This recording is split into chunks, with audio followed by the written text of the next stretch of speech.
জয় যিশু। প্রথম পাঠ প্রবক্তা এজেকিয়েলের গ্রন্থ 17 অধ্যায় 22 থেকে 24 পদ। ইসরায়েলের বংশভূমিতে ভগবান নিজেই একদিন যে নতুন পল্লব পুঁতে রাখবেন তা হয়ে উঠবে আশ্রয়স্থল, একটি বিশাল বৃক্ষ। প্রভু ভগবান এই কথা বলছেন, আমি নিজেই এর্শ গাছটির অতি উঁচু চূড়ার সেই ডালটির খানিকটা উপড়ে নেব আর তা মাটিতে পুঁতে দেব।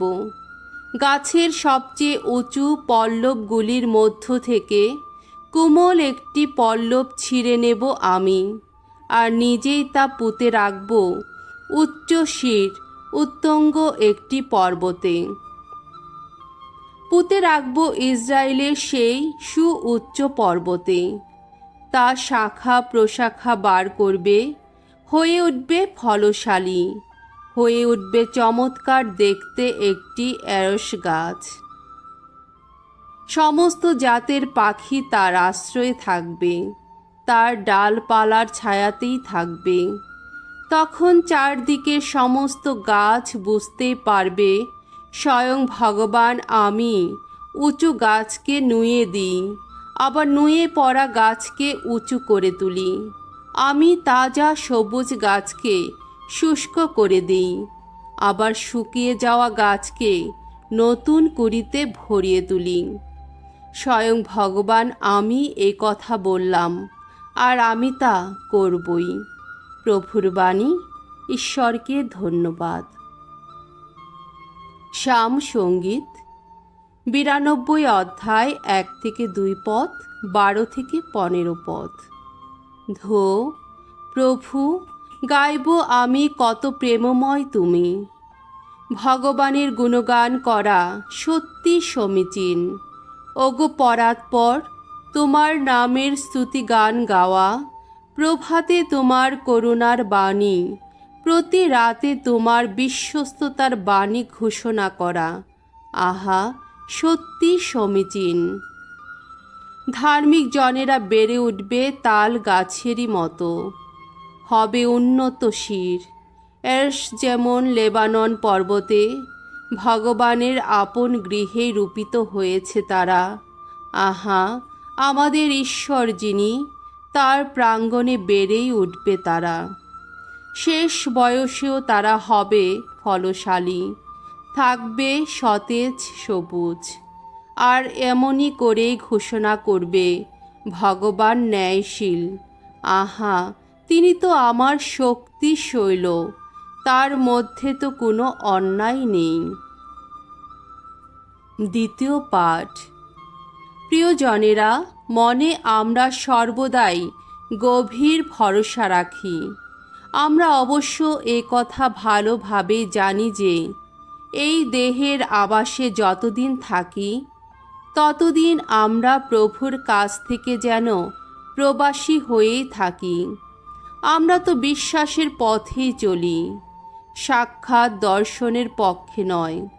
তবুও বলছি, মনে আমরা গভীর ভরসায় রাখি, আর এই দেহ থেকে প্রবাসী হয়ে প্রভুর সঙ্গে বাস করাই বরং বাঞ্ছনীয় বলে মনে করি।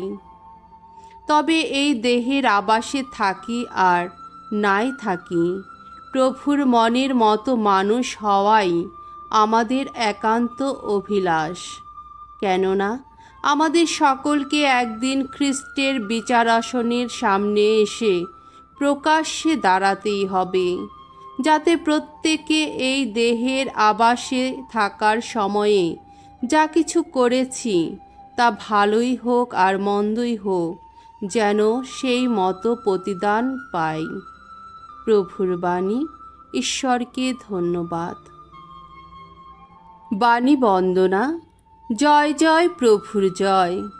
ঐশ বাণী সে বীজ বুনেন স্বয়ং প্রভু যিশু। সমস্ত অন্তর দিয়ে ঐশ বাণী যে করে বরণ, জীবনে সে লাভ করে শত আশীর্বাদ। জয় জয় প্রভুর জয়। মঙ্গল সমাচার। মার্ক রচিত মঙ্গল সমাচার 4 অধ্যায় 26 থেকে 34 পদ। ঐশ্ব রাজ্যের বীজ তার আশ্চর্য বৃদ্ধি। একদিন যিশু এই কথা বললেন, ঐশ্ব রাজ্য হলো এই রকম, যেন একজন লোক মাটিতে বীজ বুনে দিয়েছে। রাতে বা দিনে, সে ঘুমোক বা জেগেই থাকুক, সেই বীজ কিন্তু অঙ্কুরিত হয়ে বাড়তেই থাকছে। তবে তা যে কেমন করে হচ্ছে তা সে জানে না। মাটি তো আপনা থেকেই প্রথমে চারাগাছ, তারপর শীষ, তারপর আবার সেই শীষের মধ্যে পাকা শস্য উৎপন্ন করে থাকে।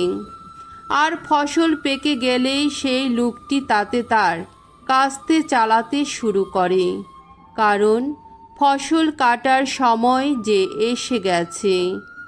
যিশু আবার বললেন, কিসের সঙ্গে ঐশ্ব রাজ্যের এখন তুলনা করব? কোন উপমা দিয়েই বা তার কথা বর্ণনা করব? ঐশ্ব রাজ্য যেন একটি সর্ষে বীজেরই মতো।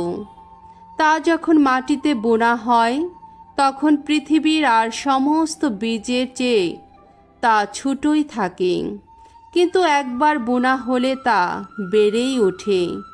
তা অন্য যত শাকের চেয়ে বড়ই হয় এবং এমন লম্বা লম্বা শাখা মেলেও দেয় যে আকাশের পাখিরা তখন তার ছায়ায় এসে বসতে পায়। যিশু এই রকম বহু উপমা দিয়েই ঐশ্ববাণী সকলকে শোনাতেন। তিনি ততটাই বলতেন যতটা তারা বুঝতে পারে। উপমা না দিয়ে তিনি তাদের কোনো কিছুই বলতেন না। পরে অবশ্য নিভৃতে তিনি তার শিষ্যদের সব কিছুই বুঝিয়ে দিতেন। প্রভুর মঙ্গলময় বাণী। খ্রিস্ট প্রভু তোমার প্রশংসা হোক।